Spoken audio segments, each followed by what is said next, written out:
Assalamualaikum warahmatullahi wabarakatuh. Saya Nurul Farhani binti Roslan akan membentangkan tajuk pentadbiran sistem dan perlembagaan suatu negara bersama ahli kepala saya. Parlimen adalah badan perundangan bagi kerajaan persekutuan yang melulus dan meminda undang-undang persekutuan, memeriksa dasar-dasar kerajaan serta meluluskan bajet kerajaan dan cadangan cukai yang baru. Jadi kami akan membentangkan tajuk kecil kami iaitu yang di Pertuan Agong, Dewan Negara dan Dewan Rakyat itu fungsi, peranan dan perbezaan mereka. Definisi Yang di-Pertuan Agong. Yang di-Pertuan Agong atau Raja Malaysia ialah gelaran rasmi bagi Ketua Negara Malaysia.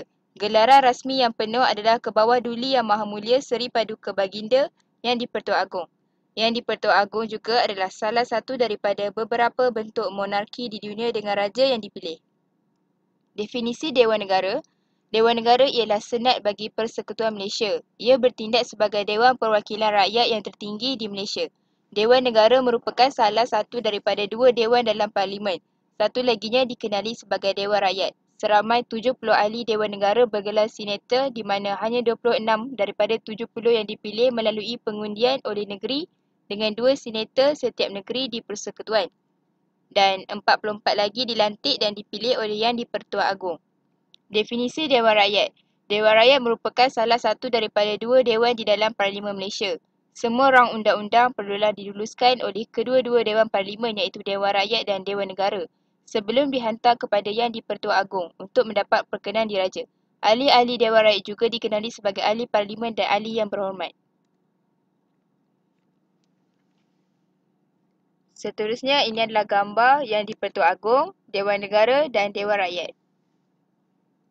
Bagi fungsi Yang di-Pertuan Agong, Dewan Negara dan Dewan Rakyat pula, Yang di-Pertuan Agong, komponen utama di dalam Parlimen Malaysia, baginda tidak menghadirkan diri dalam persidangan Parlimen dan Yang di-Pertuan Agong hanya bertitah sewaktu pembukaan penggal Parlimen. Bagi Dewan Negara, komponen kedua dalam Parlimen Malaysia merupakan Majlis Tertinggi atau Senat. Fungsi utamanya adalah membahas rang undang-undang dengan lebih halus dan terperinci serta membincangkan perkara berkaitan dengan kepentingan umum. Bagi Dewan Rakyat, merupakan komponen ketiga dalam Parlimen Malaysia. Dewan Rakyat merupakan majlis khas untuk rakyat menyuarakan hasrat dan pendapat serta mendapatkan pembelaan menerusi wakil mereka. Ahli Dewan Rakyat dipilih menerusi sistem pilihan raya sebagai parti. Berikut adalah contoh-contoh pelantikan Yang di-Pertuan Agong, Dewan Negara dan juga Dewan Rakyat. Untuk peranan pula, untuk Yang di-Pertuan Agong, menjalankan kuasa pemerintahan berpandukan perlembagaan. Ketua agama Islam di negeri-negeri tidak beraja dan di negeri baginda. Pemerintahan tertinggi Angkatan Tentera Malaysia memanggil parlimen bersidang dan menangguh serta membubarkan parlimen, melantik peguam negara, ahli-ahli Dewan Negara dan Yang di-Pertua Negeri, melantik Perdana Menteri dan timbalannya. Untuk Dewan Negara, membahaskan rang undang-undang. Tidak boleh menangguhkan rang undang-undang lebih daripada setahun. Tidak boleh menangguhkan rang undang-undang kewangan melebihi sebulan. Tidak boleh membuat pindaan jika tidak dipersetujui oleh Dewan Rakyat. Tidak membahaskan ideologi parti politik. Melarang ahlinya daripada menghadiri persidangan. Untuk Dewan Rakyat, bahaskan rang undang-undang yang mendapat kelulusan kabinet. Membahaskan belanjawan negara dan rang undang-undangnya sebagai kata pemutus berhubung dengan undang-undang kewangan, mengkaji semula rang undang-undang pada masa Dewan Negara menangguhkannya. Berikut merupakan contoh-contoh Yang di-Pertuan Agong, Dewan Negara dan Dewan Rakyat. Seterusnya, perbezaan antara Yang di-Pertuan Agong, Dewan Rakyat dan Dewan Negara. Bilangan ahli bagi Dewan Negara adalah YDPA adalah 219 orang, bagi Dewan Negara adalah 69 orang, manakala Dewan Rakyat pula adalah 219 orang. Bagi pelantikan ahli, Yang di-Pertuan Agong perlu mangkat atau tamat tempoh 5 tahun pemerintahan Yang di-Pertuan Agong sebelumnya. Untuk Dewan Negara pula, dilantik oleh Yang di-Pertuan Agong tanpa pilihan raya.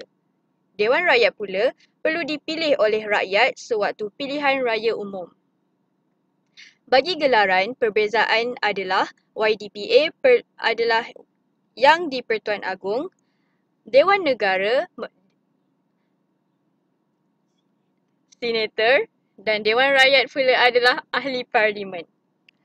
Bagi tugas pula, yang di-Pertuan Agong berkuasa untuk pemerintahan bagi persekutuan terletak pada yang di-Pertuan Agong. Dewan Negara pula, mereka akan membincangkan rang undang-undang yang diluluskan oleh Dewan Rakyat. Bagi Dewan Rakyat pula, tugas mereka adalah untuk menggubal dan meluluskan undang-undang. Tempoh perkhidmatan bagi YDPA adalah 5 tahun, manakala Dewan Negara pula adalah selama 2 tahun. Dewan Rakyat pula selama 5 tahun. Seterusnya, ciri-ciri ahli untuk YDPA hanya raja-raja sahaja yang boleh dipilih dan mengundi. Bagi Dewan Negara pula, umur mereka perlu sekurang-kurangnya adalah 30 tahun. Bagi Dewan Rakyat pula, berumur 21 tahun dan ke atas. Mereka merupakan yang di-Pertuan Agong daripada tahun 1957 sehingga kini. Ini pula merupakan ahli Dewan Rakyat. Kesimpulannya, fungsi Majlis Raja-Raja dan yang di-Pertuan Agong penting dalam hal-hal yang berkaitan dengan negara. Mempunyai peranan yang sangat penting dalam hal-hal yang berkaitan dengan negara. Mereka adalah orang penting dalam mengekalkan keharmonian dan kesejahteraan negara. Pengorbanan mereka seharusnya dihargai, diperingati oleh setiap rakyat Malaysia. Ini merupakan contoh-contoh video pemilihan yang di-Pertuan Agong.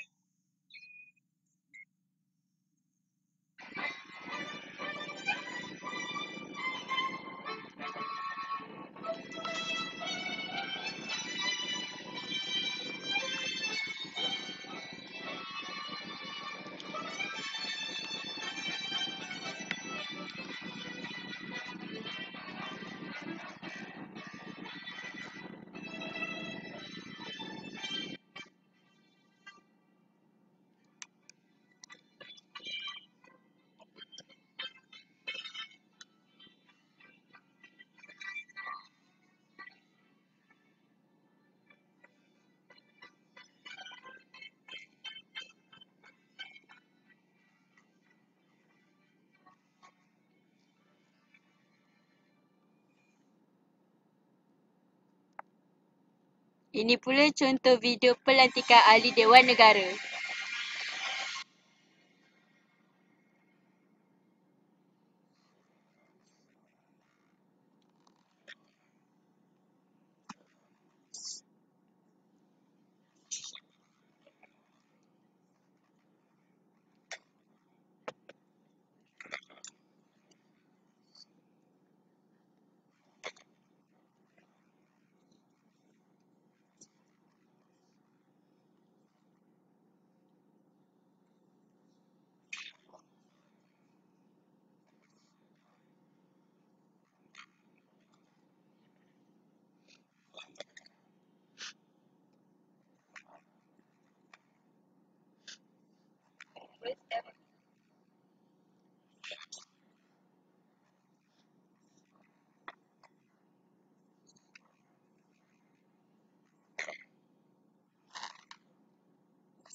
Dan ini contoh video proses pilihan raya.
Sekian daripada kami. Terima kasih.